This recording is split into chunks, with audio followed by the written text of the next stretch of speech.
কি করে করব বসবাস? সকাল থেকেই আমার হৃদয় জুড়ে প্রখর তৃষ্ণা। ভাদ্রের জলধারা মুছতে ব্যর্থ হবে এই দাউ দাউ তেষ্টা জুড়োতে।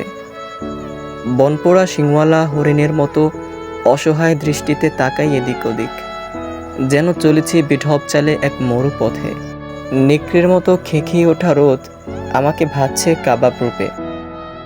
দুচোখে ক্ষুধার্ত পশুর জঠর জ্বালা, পথে পড়ে থাকা ঘোড়ার কঙ্কাল, রুক্ষ গাছের ডালে ঝুলন্ত বিষধর সাপ, বালিতে লুণ্ঠিত পুরনো রক্ত চিহ্নময় পোশাক, আর অতিকায় মরু কাকড়া আমাকে ভয় দেখাচ্ছে।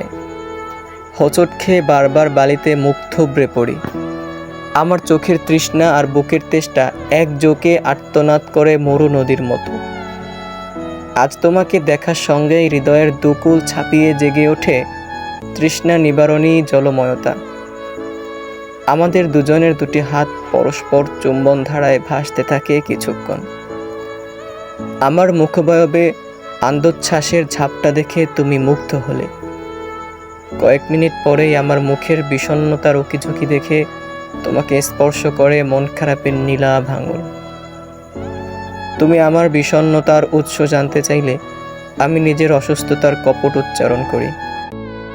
অথচ তোমাকে কদিন এখানে দেখতে পাবো না ভেবেই আমার হৃদয়ে ধুলোয় লুটিয়ে পড়েছে আহত দোয়েলের মতো। তোমাকে আবার দেখার জন্যে নিরুপায় হয়ে আমাকে অপেক্ষা করতে হবে আরও 7 দিন। এই দীর্ঘ প্রতীক্ষার নিষ্করুণ ঘরে কি করে করব বসবাস?